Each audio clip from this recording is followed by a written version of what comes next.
तो हेलो बच्चों, कैसे हैं आप सब? आई होप आप सब बढ़िया होंगे। तो बच्चों, we are back with another chapter. है ये फाइनेंशियल स्टेटमेंट्स ही, बट इसमें थोड़ी बहुत चीजें हैं, ठीक है ना, जो हम इस चैप्टर में डिस्कस करके चलेंगे। देखो बच्चों, ये चैप्टर पढ़ने का तभी फायदा है जब बेसिक नॉलेज होगी। सीधा इस चीजों पे मत कूद जाना कि हाँ भाई सर हम एक एडवांस लेवल पढ़ने जा रहे हैं। जब तक बेसिक ही क्लियर नहीं होगा तो एडवांस से क्लियर होगा। एंड ट्रस्ट मी, बहुत ही अच्छी तरीके से we have tried to explain financial statements, क्या होता है, कैसे होता है, कब होता है, कैसे करना है और क्यों करते हैं, ये चीज सब कुछ एक्सप्लेन करके आया। तो एक लिंक बना आ रहा है आप सबको डिस्क्रिप्शन पे और एक आई बटन पे, प्लीज पहले वो देख के आइए, उसके बाद ये चालू करना है, ठीक है ना, देखना।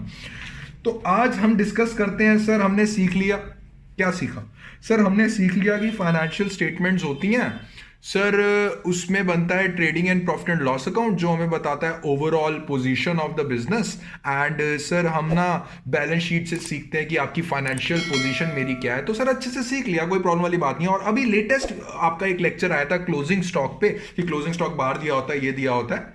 सर वो भी अच्छे से समझ में आ गया। अब रट्टा मार के तो नहीं पढ़ेंगे सर, अच्छे से पढ़ेंगे, ये प्रॉमिस करके चलते हैं, ठीक है। ये रहा जो इतने सालों से क्या, जो इतने लेक्चर से मैं आपके सामने जो लेके आ रहा हूं, आज दोबारा ले आता हूं। क्या सर दोबारा से आप हमें ये चीज सिखाएंगे? नहीं बच्चों, इसी में ही एक चीज ऐड ऑन है। आप सबके सामने है ट्रायल बैलेंस। जो बड़े बड़े अकाउंटेंट्स होते हैं उन्होंने बुक्स बनाई हैं, जर्नल की बुक्स बन रही हैं कंपनी की। स्टोरी के थ्रू समझा रहा हूं ताकि अच्छे से आपको समझ में आ सके कॉन्सेप्चुअली। तो समझ के चलो प्लीज, आखिरी तक लेक्चर देखना, एक एक पॉइंट समझा के चलूंगा, ठीक है ना। तो उसने प्रॉपर एक बुक्स बनाई है, उसने जर्नल बना लिया, उसने लेजर बना लिया, उसने ट्रायल बैलेंस बना लिया। Now it's time. किस चीज का टाइम है सर? अब ये टाइम है इन सारी आइटम्स को भेजने का। अचानक से बच्चों, अचानक से याद आया क्या, कि यार कुछ आइटम्स जो हैं वो ओमिटेड हैं। ओमिटेड का मतलब होता है कि कुछ एंट्रीज हैं जो हम कर ही नहीं पाए। बट सर इसमें एक चीज हमारे दिमाग में आई है कि सर ट्रायल बैलेंस तो मैच हो गया, तो कोई इसमें कोई बड़ी बात नहीं है। ट्रायल बैलेंस मैच होने का मतलब मैंने आपको पहले ही बताया था, इसका मतलब ये नहीं होता कि आपने बिल्कुल ठीक एंट्रीज करी है। अगर यार आपने डेबिट कम कर दिया, उतने से क्रेडिट कम है, तो ट्रायल बैलेंस तो मैच हो ही जाएगा ना यार, उसमें तो कोई प्रॉब्लम नहीं है।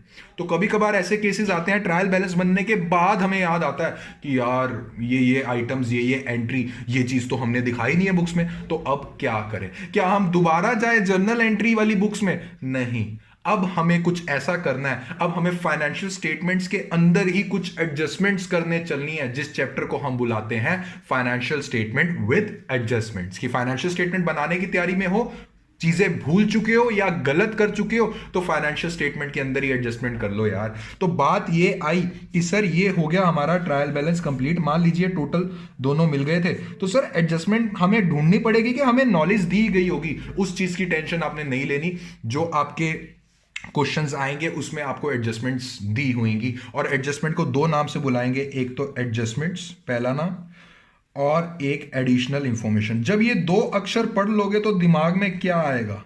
जैसे ही ये दो अक्षर पढ़ोगे, अपने दिमाग को ऐसे पकड़ के बैठ जाना कि ओ यार गलती हो गई कुछ।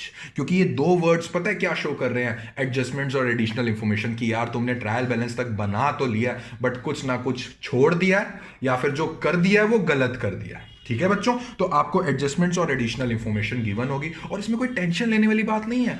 आपको एंट्रीज तो पता है ना, वो एंट्री कहां कहां फाइनेंशियल स्टेटमेंट में जाएंगी, बस वो होता है और कुछ नहीं होता, ठीक है।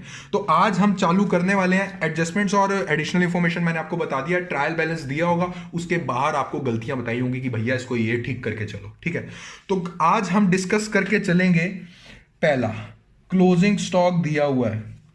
क्लोजिंग स्टॉक दिया हुआ है ट्रायल बैलेंस के बॉक्स के बाहर। आप सभी जिससे भी आपने पढ़ाई की है, नॉट टेक द नेम, बहुत अच्छी बात है, आपने पढ़ाई की है, जिससे भी सुना है उसने हमेशा यह सिखाया होगा कि ट्रायल बैलेंस के जो बाहर चीज होती है वो दो जगह जाती है। उनसे आज और अभी पूछो कि सर दो जगह क्यों जाती है। रट्टा नहीं मारना है कि दो जगह जाती है, क्यों जा रही है दो जगह। आज उसी पे ही चर्चा होगी कि क्यों जाती है दो जगह। दो जगह कहां कहां जाती है बच्चों, वो तो आपको कोई भी सिखा देगा। क्यों जा रही है, मेन पॉइंट वहां रहता है, और आपने कॉन्सेप्चुअली पढ़ के चलना है। मुझे फटाफट से एक बात बताओ, एक आई बटन पे आपका बना आ रहा है, इसमें मैंने क्या सिखाया हुआ है? सर इसमें यही तो सिखाया है कि अगर ट्रायल बैलेंस के बाहर आपको क्लोजिंग स्टॉक दिया हुआ है तो क्या ट्रीटमेंट करते हैं और उसके पीछे का रीजन क्या है। तो क्या मैं बोल सकता हूं कि क्लोजिंग स्टॉक वाला फर्स्ट कॉन्सेप्ट आपको पता लग गया? Yes sir. तो ट्रायल बैलेंस के बाहर क्लोजिंग स्टॉक दिया हुआ है, तो बच्चों फटाफट से बताओ, रट्टा नहीं, असलियत, अपने रीजन अपने दिमाग में बोल के मुझे ट्रीटमेंट बताओ। सर रीजन हमने सोच लिया, ट्रीटमेंट में आपको बता देता हूं क्या। सर एक तो जाएगा ट्रेडिंग अकाउंट में और एक जाएगा sir balance sheet, sir asset side पे। सर हमारा एसेट है सर, कैसी बातें कर रहे हैं, बिल्कुल। उसके बाद चर्चा आती है हमारे पास आउटस्टैंडिंग एक्सपेंस, ठीक है, सेकंड पॉइंट। 3-4 पॉइंट डिस्कस करेंगे, उसके बाद एक फुल फ्लेज क्वेश्चन आप करके चलेंगे, क्योंकि मैंने आपको एंट्रीज करना सिखा दिया, फाइनेंशियल स्टेटमेंट बनाना सिखा दिया, ये मैं एडजस्टमेंट सिखा देता हूं, तो फुल फ्लेज क्वेश्चन नहीं कर सकते, कर सकते हो, इंटेलिजेंट हो गए हो, कोई प्रॉब्लम वाली बात नहीं है। तो सर फर्स्ट ऑफ ऑल मुझे ये बता के चलिए आउटस्टैंडिंग एक्सपेंसेस का क्या मतलब होता है। सर वो क्लास 11th का आपने पढ़ाया था ना अकाउंटिंग टर्म्स में, सर बहुत अच्छे से समझाया था। आउटस्टैंडिंग एक्सपेंसेस का मतलब ये है कि 30 तारीख को मैंने किसी को सैलरी देनी थी, उसकी ड्यू डेट आ गई है, 30 तारीख तक देनी थी, बट सर 30 तारीख निकल चुकी है, अभी तक सर एक्सपेंसेस नहीं दे पाया। ठीक है बच्चों, जब भी एडजस्टमेंट वाले क्वेश्चन करोगे दिमाग में एक चीज तो डाल लेना, क्या आप सबने एक चीज पढ़ी हुई है क्या sir, principle of accrual basis. ये प्रिंसिपल ऐसा प्रिंसिपल है बच्चों, जब पीएचडी लेवल तक पहुंच जाओगे ना, पीएचडी लेवल तक पहुंच जाओगे, बीकॉम एमबीए पीएचडी, मतलब अकाउंट्स जहां भी नजर आएगा ना, ये एक्रूअल बेसिस तो आपके दिमाग में फिट होना चाहिए। ये क्या बोल के चलता है, ये चीज प्रिंसिपल ये बोल के चलता है कि यार मुझे कोई मतलब नहीं है, मुझे कोई मतलब नहीं है कि तुम कितनी सैलरी दे रहे हो इस साल, कैश में या फिर बैंक में, मुझे कोई मतलब नहीं है। मुझे बस इस बात से मतलब है कि इस साल की सैलरी कितनी थी। मैं बोलूंगा जी इस साल की सैलरी थी 12,000 रुपए, तुम दे कितनी रहे हो, मैं कहूंगा जी मैं 10,000 दे रहा हूं। कहता मुझे कोई मतलब नहीं है तुम 10,000 दे रहे हो, 8,000 दे रहे हो, 12,000 दे रहे हो, 14,000 दे रहे हो, मुझे कोई मतलब नहीं है। मुझे बस इस बात से मतलब है कि इस साल की सैलरी कितनी थी, कितनी देनी बनती थी तुम्हें, मैं कहूंगा 12,000 रुपए। एक्रूअल बेसिस बोल के चलता है भैया, मुझे प्रॉफिट एंड लॉस से चाहिए ट्रू नेट प्रॉफिट, मेरे को नेट प्रॉफिट की एक असली इमेज चाहिए। तो जो एक्सपेंसेस इस साल से रिलेटेड हैं, whether they have been paid और नॉट, मुझे उस बात से कोई मतलब नहीं है। आपको प्रॉफिट एंड लॉस अकाउंट में सैलरी में इतने शो करने ही करने पड़ेंगे, वो आप जानो कैसे शो करोगे मुझे नहीं पता, आप तो जानते हो टू आउटस्टैंडिंग कर दोगे जितना पे नहीं किया, बस समझ के बात। तो मुझे फटाफट से बता के चलो, एक चीज आप सबके आगे बनी आ रही है, ठीक है ना। अब इसका रट्टा नहीं मारना, इसका रट्टा नहीं मारना। अब मेरे सामने एक चीज देखो, फर्स्ट ऑफ ऑल बच्चों आपके सामने एक बना आ रहा है, क्या लिखा हुआ है, कहता है extract of trial balance. Sir ये एक्सट्रैक्ट का मतलब होता है, एक्सट्रैक्ट का मतलब होता है एक टुकड़ा, क्योंकि देखो अभी फुल फ्लेज क्वेश्चन हम नहीं कर रहे तो ट्रायल बैलेंस पूरा पूरा नहीं आ रहा। ये एक्सट्रैक्ट ऑफ ट्रायल बैलेंस का मतलब ये है कि ट्रायल बैलेंस का एक टुकड़ा उठा लिया कि ऐसा बना आ सकता है जब आप फुल फ्लेज क्वेश्चन करके चलोगे। तो कहता है extract of trial balance as at 31 March 2019। बिना रट्टा मारे करोगे ना कि एडिशनल इंफॉर्मेशन बाहर है तो ये दो जगह जाएगी, फंस जाओगे, बिना रट्टा मारे करना है, ठीक है ना। तो कहता है नेम ऑफ अकाउंट्स, बिल्कुल सर ट्रायल बैलेंस दिया हुआ, कहता है वेजेस पेड है 2,20,000, डेबिट बैलेंस सर बिल्कुल जर्नल एंट्री की होगी, फिर वहां से लेजर उठाया, फिर वहां से ट्रायल बैलेंस में, समझ गया सर, समझ गया, कोई दिक्कत नहीं। और फिर कहता है सैलरी पेड 55,000 रुपए, एडजस्टमेंट, जैसे ही एडजस्टमेंट वर्ड सुनोगे क्या करोगे, ओ यार गलती हुई है कोई, देखते हैं क्या गलती हुई है, उसको ठीक करेंगे हम, कोई प्रॉब्लम वाली बात नहीं। कहता है एडजस्टमेंट है, कहता है wages 20,000 and salary 5,000 are outstanding. बच्चों दिमाग लगाना, रट्टा मत मारना, दोबारा बोल रहा हूं।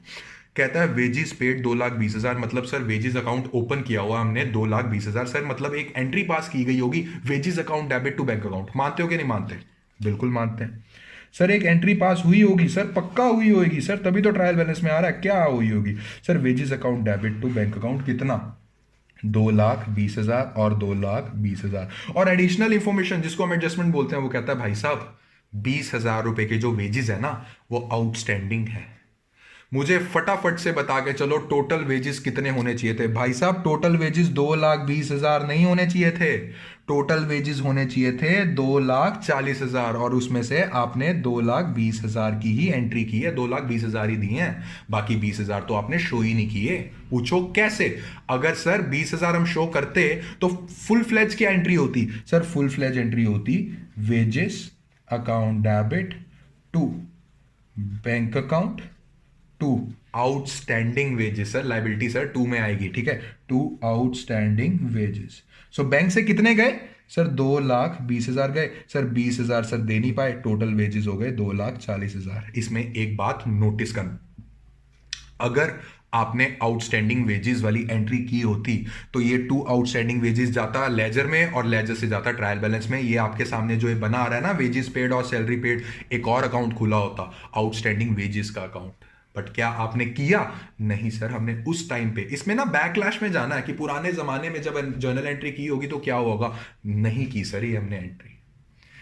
अब नहीं की तो गलती तो हो गई है, क्योंकि एक्रूअल बेसिस क्या कहता है, एक्रूअल बेसिस के अकॉर्डिंग तो भैया सिर्फ प्रॉफिट एंड लॉस अकाउंट में तुम 2,20,000 डाल रहे हो। क्या तुम्हारा इस साल का सिर्फ 2,20,000 था? नहीं सर, इस साल का मेरा 2,40,000 था। ये करेक्ट एंट्री होनी चाहिए थी sir, wages account debit to bank account to outstanding wages. अब क्या करें सर, नहीं समझ में आ रहा। कोई प्रॉब्लम नहीं है, वेजेस 2,20,000 तो हैं, प्रॉफिट एंड लॉस अकाउंट में 20,000 और बढ़ा दो, क्या प्रॉब्लम वाली बात है। तो बच्चों इसका ट्रीटमेंट क्या होगा, प्रॉफिट एंड लॉस अकाउंट बनाओगे, बिल्कुल सर। एंट्री करोगे टू वेजेस की, बिल्कुल सर।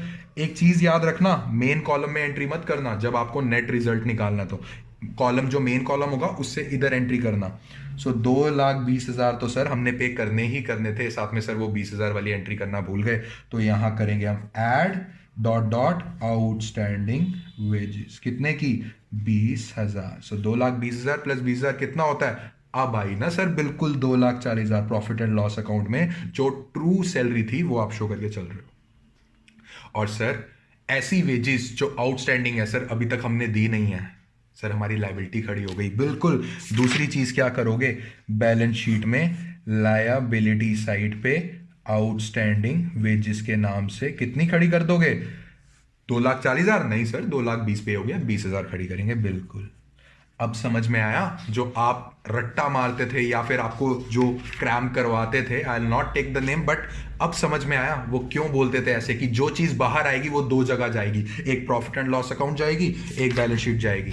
अब उनसे बात करना और बोलना, सर मैं आपको इसका रीजन भी बताता हूं क्यों जाएगी बाहर, क्यों जाएगी दो जगह। पहला सर, आउटस्टैंडिंग वेजेस तो बढ़ाने हैं क्योंकि हमें सर एक्रूअल बेसिस के अकॉर्डिंग 2,40,000 दिखाने, और दूसरा सर एक लायबिलिटी खड़ी होगी जो अभी तक हमने पे नहीं करी। लायबिलिटी जो खड़ी होती है कहां जाती है, वो बैलेंस शीट की लायबिलिटी साइड पे। समझ में आया बच्चों के नहीं आया? इजी है, सीरियसली बोल रहा हूं, बहुत इजी है। अब देखो वेजेस वाला मैंने सॉल्व कर लिया, और 5,000 जो सैलरी वाला है वो आप सॉल्व करेंगे, वो आपका एज अ होमवर्क रहेगा, ठीक है।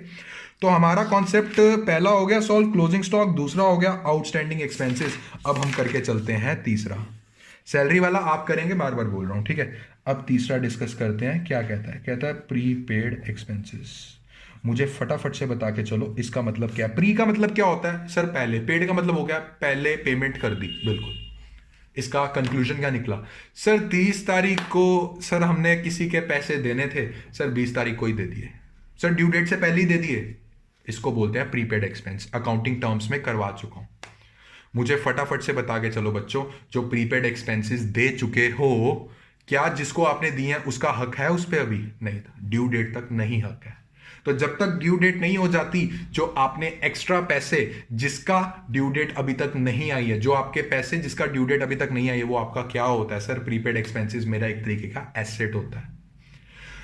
एक्रूअल बेसिस क्या बोलता है, एक्रूअल बेसिस बोलता है जो इस साल के खर्चे हैं, जो 31 मार्च तक के खर्चे हैं, सिर्फ वो शो करो। बट मैंने तो सर 31 मार्च से ऊपर अप्रैल का भी खर्चा दे दिया, उस खर्चे को निकालो उसमें से, ठीक है। तो इसी के बेसिस पे एक क्वेश्चन करते हैं, ज्यादा अच्छी तरीके से समझ में आएगा। तो एक चीज बनी आ रही है आप सबके सामने, एक्सट्रैक्ट ऑफ ट्रायल बैलेंस, मतलब ट्रायल बैलेंस का एक टुकड़ा। कहता है इंश्योरेंस अकाउंट। बच्चों जब भी इंश्योरेंस अकाउंट बनाए समझ लो, इंश्योरेंस मतलब क्या, कि सर ऑफिस वालों ने इंश्योरेंस लिया होगा तो उसका प्रीमियम जा रहा है, देखो सर डेबिट साइड में ऐसा ना एक्सपेंस शो हो रहा है, ठीक है। तो घबराना नहीं, इंश्योरेंस मतलब प्रीमियम पे करा, एक्सपेंस है। कहता है हमने प्रीमियम दिया भैया 20,000 रुपए का, और एडजस्टमेंट मतलब सर कुछ ना कुछ गलती हो गई सर हमसे। कहता है प्रीपेड इंश्योरेंस अमाउंटेड टू ₹5,000। क्या लगता है, वो भाई साहब कह रहे हैं कि 20,000 का आप इंश्योरेंस प्रीमियम दे चुके हो, और नीचे एडजस्टमेंट में लिखा है कि 5,000 रुपए प्रीपेड है। अब बच्चों इसका मतलब समझने की कोशिश करना, आउटस्टैंडिंग वेजेस और प्रीपेड एक्सपेंस में बच्चा हमेशा कंफ्यूज हो जाता है, गलती कर बैठता है। आउटस्टैंडिंग वेजेस में क्या था कि 2 लाख दिए, 20,000 अभी और देने हैं। बट इस केस में क्या है, इस केस में बोलता है कितने दिए, मैं बोलता हूं इंश्योरेंस प्रीमियम के दिए 20,000। कहता भाई साहब ये जो 20,000 दे रहे हो ना, इसमें से जो 5,000 है, इसमें से जो मैं दैट मीन्स 20,000 के हिस्सा ही, इसमें से जो 5,000 है ना सर, ये अगले साल का प्रीपेड है जो आप दे बैठे हो। तो भैया इसको 25,000 मत मान लेना, असली में आपको 15,000 रुपए देने चाहिए थे। ये मत कर देना कि हाँ हाँ 25 देने थे, ये जो 5 है ना इसमें से हिस्सा है, ना ना ना ना, ये 20 का हिस्सा है 5 जो आप एक्स्ट्रा दे चुके हो, टोटल 15 देने थे बट आपने 20 दिए। समझ में आया वेजेस और प्रीपेड के बीच में, आउटस्टैंडिंग और प्रीपेड के बीच में? यस। तो प्रॉफिट एंड लॉस अकाउंट में क्या ट्रीटमेंट करोगे sir? Profit and loss account में सर टू इंश्योरेंस प्रीमियम तो आएगा ही आएगा। Very very good. कितने का? मेन कॉलम में मत लिखना प्लीज सर, 20,000 का। बट सर एक्रूवल बेसिस बोलता है जो ट्रू है, जो सच है वो शो करो। सर इस साल का लेस कर देंगे प्रीपेड इंश्योरेंस। बच्चों ये करवा चुका हूं। प्रीपेड इंश्योरेंस मतलब जो इस टाइम का इंश्योरेंस एक्सपेंस नहीं है। कितने का? 5,000 इसमें से लेस कर देंगे। इस साल सर 15,000 खर्चा है हमारा, 20 नहीं है। 5 तो हमने अगले साल का दे दिया। मुझे फटाफट से बताओ ऐसा खर्चा जो अभी जिसको हमने दिया है वो वाला खर्चा, उसका अभी तक हक नहीं आया क्योंकि ड्यू डेट नहीं आई, और वो खर्चा हम दे चुके हैं। अपना हक, मेरा उस पर हक है एक तरीके से क्योंकि अभी तक ड्यू डेट नहीं आई है। वो क्या होता है सर? वो एक तरीके का होता है एसेट। तो बैलेंस शीट में एसेट साइड पे बच्चों जाएगा प्रीपेड इंश्योरेंस। कितने का? 5,000। हो गया दो जगह ट्रीटमेंट। क्या सर? पहला सर यहां से माइनस हो गया और 5,000 यहां पे एसेट साइड पे खड़ा हो गया। अब समझ में आया दो जगह क्यों जाता है? बिल्कुल। अब पढ़ते हैं नेक्स्ट केस। नेक्स्ट केस आता है डेप्रीसिएशन। सही सही बताओ, ये पॉइंट समझाने की जरूरत है। जो बच्चे ने मेरे से डेप्रीसिएशन पढ़ी है ना वो कहेगा अरे सर क्या समझाने की जरूरत है। बच्चों डेप्रीसिएशन क्या होता है? देखो प्रोविजन वाला केस मत लेना, वो अगर आगे आएगा तो देख लेंगे। अभी नॉर्मल डेप्रीसिएशन। सर डेप्रीसिएशन की एंट्री होती थी सर, वहां से बता दूं, जब हम मशीनरी परचेज करते थे। बिल्कुल कोई प्रॉब्लम नहीं है sir. Machinery account debit to bank account. उसके बाद सर आपने हमें सिखाया था एसएलएम या फिर डब्ल्यूडीवी मेथड से डेप्रीसिएशन लगा लो, और sir depreciation account debit to sir machinery की वैल्यू उतने से गिर जाती है, ठीक है, टू मशीनरी अकाउंट। और third sir depreciation sir nominal account sir खड़ा हुआ है, ट्रायल बैलेंस में खड़ा होगा तो सर उसको ट्रांसफर कर देते हैं प्रॉफिट एंड लॉस अकाउंट में, क्योंकि सर उसको राइट ऑफ तो करना है। तो क्या एंट्री करेंगे? Profit and loss account debit to depreciation account. अब मुझे फटाफट से बताओ क्या लगता है सर? पहली चीज सर जो डेप्रीसिएशन, मान लो एडजस्टमेंट्स में डेप्रीसिएशन दे रखी है कि आप डेप्रीसिएशन लगाना भूल गए हो और वही दिया होगा। सर पहली चीज क्या सर? डेप्रीसिएशन ना, हम जितनी डेप्रीसिएशन की वैल्यू है उतने से हम एसेट साइड पे बैलेंस शीट में मशीनरी की वैल्यू घटा देंगे। बिल्कुल सही। दूसरा सर डेप्रीसिएशन जो खड़ा हुआ है सर उसको प्रॉफिट एंड लॉस में एंट्री कर देंगे उसके। बिल्कुल। तो इसी के बेसिस पे बच्चों एक क्वेश्चन बना आ रहा है, फर्नीचर मैं करूंगा मशीनरी आप करोगे, ठीक है, मशीनरी मैं करूंगा फर्नीचर चलो आप कर लेना। कहता है एक्सट्रैक्ट दे रखा है, मशीनरी की वैल्यू दे रखी है 5 लाख और फर्नीचर की दे रखी है 80,000।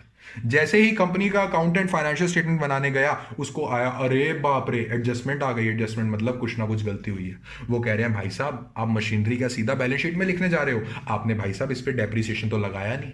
लगाओ और ट्रीटमेंट करो किसमें? फाइनेंशियल स्टेटमेंट्स में।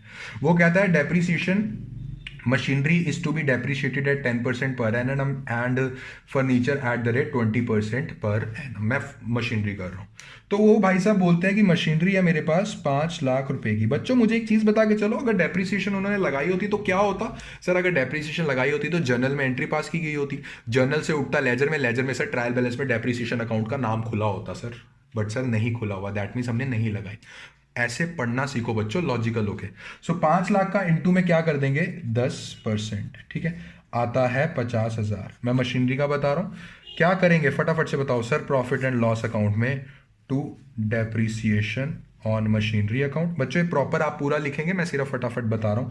50,000 और दूसरी एंट्री क्या करेंगे सर? बैलेंस शीट में मशीनरी से कितने की है मशीनरी? सर 5 लाख की है, इसमें से माइनस कर देंगे 50,000, टोटल आ जाएगा हमारे पास 4,50,000। ये ट्रीटमेंट करेंगे। फर्नीचर का कर लोगे? हाँ सर कर लें। तो बच्चों ये 4 एडजस्टमेंट्स थी जो मैंने आज डिस्कस करनी थी। कितना इजी है अगर लॉजिकली चलोगे, रट्टा मारोगे तो उसके लिए इजी नहीं है। तो प्लीज लॉजिकली चलो। अगर आज के लेक्चर में अगर आपको कोई भी डाउट है तो आप कमेंट सेक्शन में करो, और you can also connect with us on WhatsApp. WhatsApp का जो नंबर है आपको डिस्क्रिप्शन में बना आ रहा है, ठीक है। तो बच्चों at the end of the lecture मैं एक फुल फ्लेज क्वेश्चन देख रहा हूं, देखना डरना मत यार। देखो मैं हूं, कोई दिक्कत वाली बात नहीं है, व्हाट्सएप पे मेरे को पूछ लिया करो। फुल फ्लेज क्वेश्चन दे रहा हूं विद एडजस्टमेंट। एडजस्टमेंट कौन सी? जो अभी तक मैं करवा चुका हूं, ठीक है ना। अच्छे से करो। फाइनेंशियल स्टेटमेंट आती है, एडजस्टमेंट सिखा दी है, प्रॉपर आपको फॉर्मेट पता, आप कर लोगे। नहीं आता तो मुझसे पूछ लेना, ठीक है। तो बच्चों आज का लेक्चर अगर आपको पसंद आया तो जरूर लाइक शेयर एंड सब्सक्राइब कीजिएगा, ताकि ये लेक्चर ज्यादा से ज्यादा बच्चे देख सके, और अपने स्कूल फ्रेंड सबको बता दो कि अच्छे से चैप्टर शुरू हो गया, तो एक बार प्लीज गो थ्रू हो ले। तो ठीक है बच्चों, मिलते हैं तब तक के लिए नेक्स्ट वीडियो में। तब तक के लिए thank you and happy learning.